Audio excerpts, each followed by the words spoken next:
Hey guys, Devin Henry out at Peoria High School, where the bitter rivalry between Cactus and Peoria will take center stage for the 33rd time this Friday night. And after doing this for 33 years, it's hard to find something new in the equation, but this time there's something unique.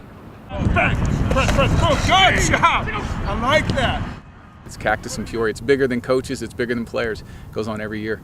One of the coaches on the sidelines knows the rivalry well.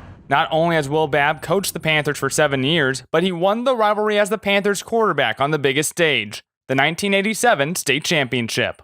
It was pretty unique just because we all knew each other. It was just a big game. I remember our buses, they still said Peoria Unified School District, and when they traveled over there to ASU, they covered up to Peoria. It just said Unified School District 11. The view across the field will be different though. For the first time since 1985, there's a new coach wearing blue and silver who has never witnessed the rivalry before, Joseph Ortiz.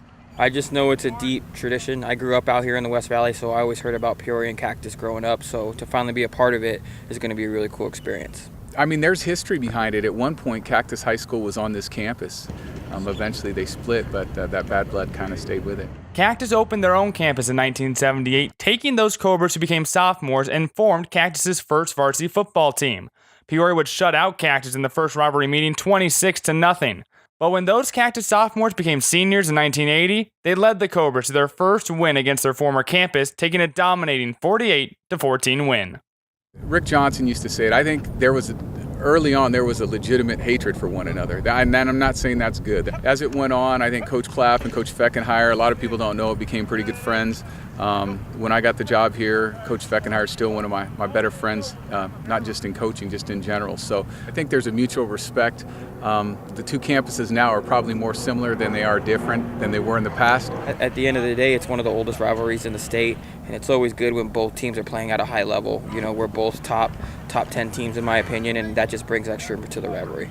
I think there's just an unspoken passion that comes up when you see Cactus on your schedule. I've never watched a game like this. I've never felt anything like this, especially being out on the field. You just feel how electrifying the stadium, the fans. I mean, people come from the 1950s, and it's just they have the same passion that they did when they were here at Peoria.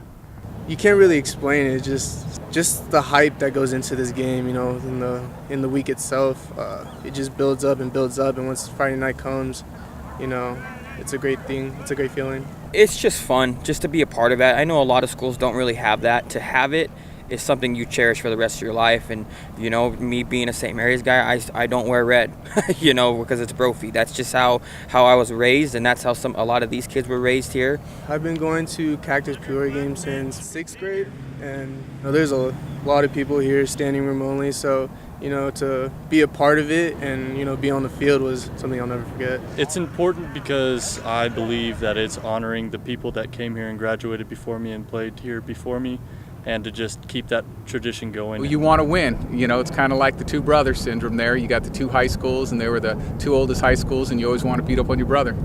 Cactus High School owns the all-time record right now at 18-13-1, but there's more than just bragging rights at stake right now. Also a chance to host in the first round of the AIA 4A state tournament.